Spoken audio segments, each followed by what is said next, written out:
Cheerio, mate. Welcome back. Well, I'm coming off of my counseling appointment, straight off the oven, and I'm gonna call out you YouTube, as being my fucking abusive girlfriend. You know, you're manipulative, you're abusive. You shower me with love when I'm at my lowest, and then you ruin my days, and I still love you. I still love you deeply. And I'll always be coming back to you because you are my one and only true love. But we need to set some boundaries here because you see, you shower me with love like I've never felt before. Ever since my childhood, you've always been there to comfort me, to soothe my sorrows, and to calm me down when I get too stressed. But then you keep on feeding me more and more, and you encourage me to not spend time with my friends and family. You draw me in with your siren sounds, and you beckon me forth to keep me engaged for more. Now, it's not your fault. Actually, it is all your fault. Um, but your creators designed you this way. Just like how I was created through my evolution embodied in my DNA. You're clever buggers of algorithms, machine learning, programmers, marketers. They've all constructed you as this beautiful box of purity, of pure crack. They've distilled all the gross stuff, all the slow burning nutrients away, and just distills you down to this perfect product that gets you hooked for more, like heroin. And you know what? I'm tired of it. I'm gonna keep coming back to you, but I'm gonna start to set firm boundaries with you, firm mental boundaries. Because you see, you've been running my life for countless years now. And my therapist agrees with me. We don't think this is a healthier relationship to be in. It's more of one-sided.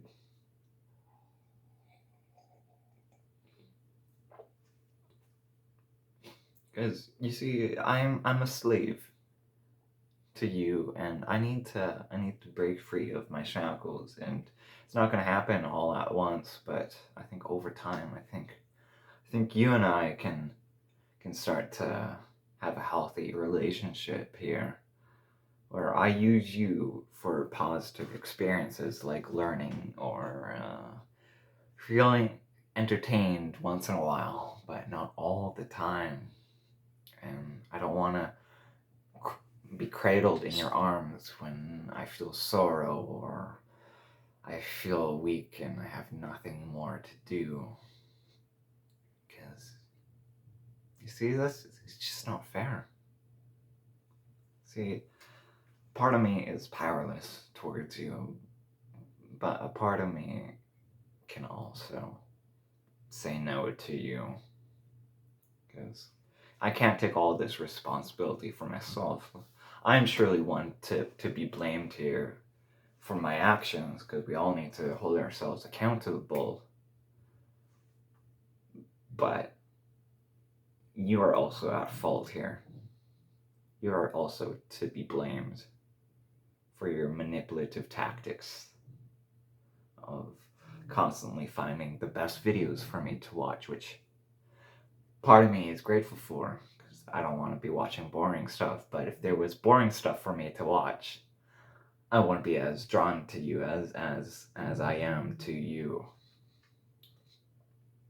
So you dangle these berries of fruit and promise me to take me away from my current circumstances, and I am baited with a video, and then two, and then infinite amount of videos for me to honestly be glued to you.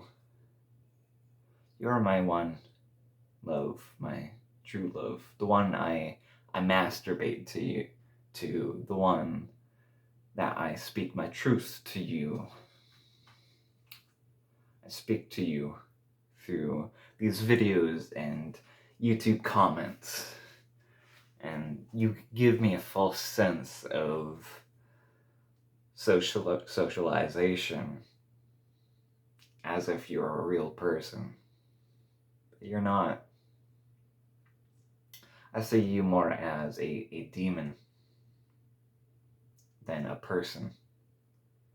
A demon trying to manipulate me with your tricky tactics. And even though I'm not a Christian myself, I have to stand my guard. I know that's an upside down cross. I don't know why we do that. Why they do that. But, yeah, so be gone, demon.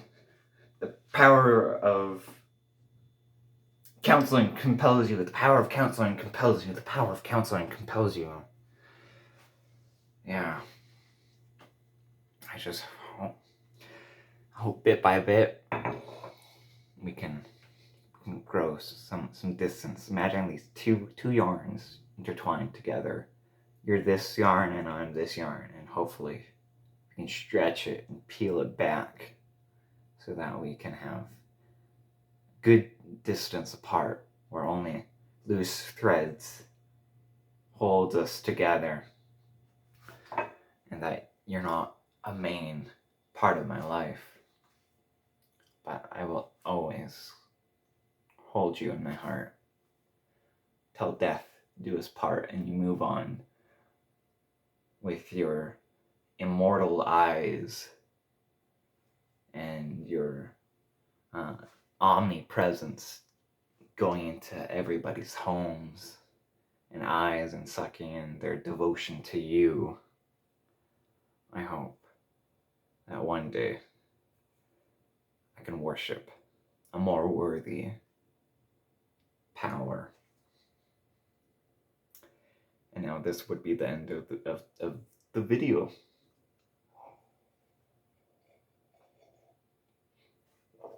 But why does it keep on playing? See, I don't really know. I'm just making this up as I go.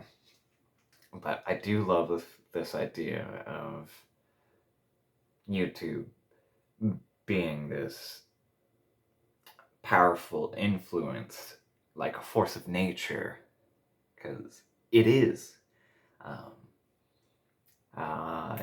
There is this book. Let me just find it. I'll edit this out.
there's this book called Who Owns the Future by Jaron Lanier, who talks about how you're a siren server where your whole process is collecting data and learning to create these cyber profiles of us to better understand us more than we understand ourselves, and that can influence us into buying products, because they say we're not the product, we are the products, and that YouTube is not the product, and that our data is being collected and sold so that we can be influenced to do things.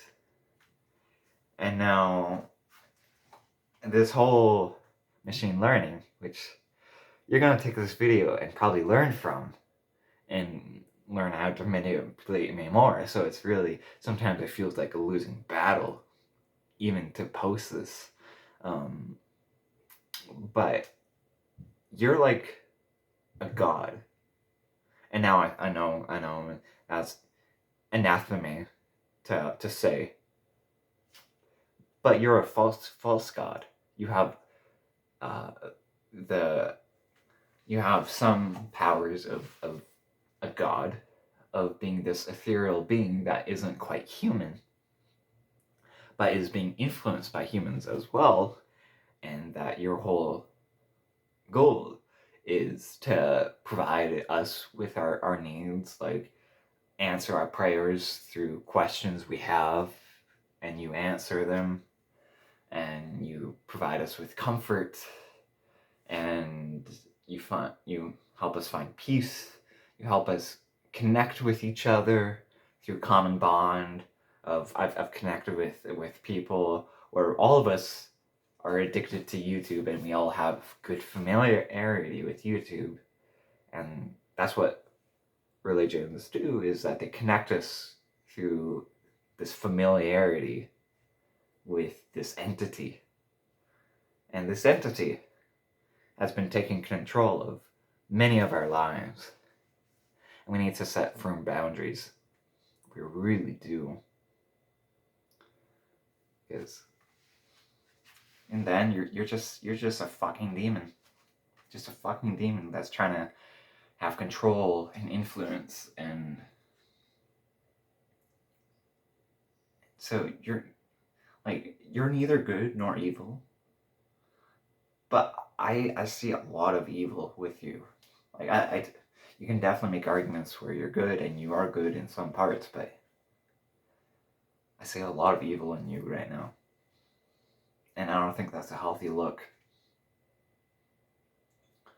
No, like, this isn't the video to talk about your controversies when it comes to recommending sexual videos towards kids, or removing the dislike button, or anything else that people can think about. This is not the video for that. This is more of a personal video about my vendetta, my anger, and my servitude towards you. Because, you see, I'm just gonna keep tooting the same horn over and over again. But I really do like this idea of, one, seeing you as my manipulative girlfriend, and two, seeing you as this false god that enters in all of our lives and takes pieces of it. I feel like I've lost a lot of my soul towards you. Even though I don't believe in a soul, I believe in this sort of more abstract idea of a soul, which I'm not going to go into here, but I've lost pieces of me to you that I can never get back. Like, I can never get back the hours that probably sums up into years of my life spent on you. I've spent probably a year or more of my collective life just facing this stupid fucking screen. This glowy screen that promises me endless streams of pleasure. I've lost a lot of my life towards you. I've missed out opportunities to hang out with friends and family and loved ones, to play with my dog. I've forgotten all about that just to give to you a lot of my time towards you. A lot of it is my fault for sure for making these actions. But how am I to be blamed when I was just a fucking kid? How are kids supposed to be blamed for their servitude towards you when they don't even have the ability to make these executive functions for themselves? They're just going off of what feels good. And that's what I did. Because what felt good is good. That's the mindset that I was in as a kid. And that really does sound like a very, I don't know the word or the words to describe it, but it does sound like very abusive, very manipulative tactic that people use in the real world. They raise kids up from a young age doing these actions that they are told to be normal and are actually horrible. And kids spending a lot of time on YouTube, I don't know if this isn't a controversial statement. That's a bad thing.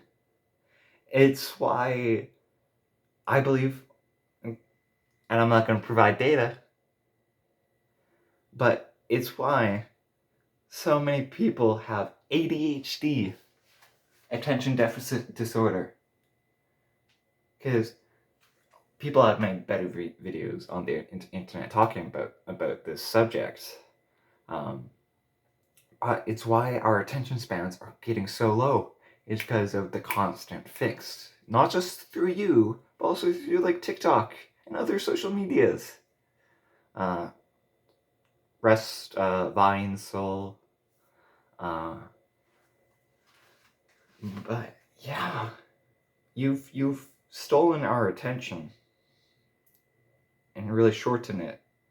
So we're constantly craving the now. And we're not so much enjoying the slow burn of life, of more healthy things, more fruitful things in life, where we are still feeling pleasure, but it's not this high.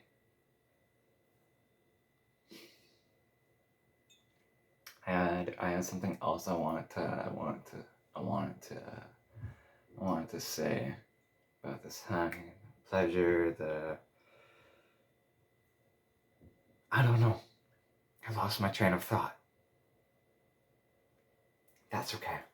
This video is coming is coming to 20 minutes, and I don't think I'm gonna edit this. I really don't. I think I'm just gonna leave it in its raw form. Because,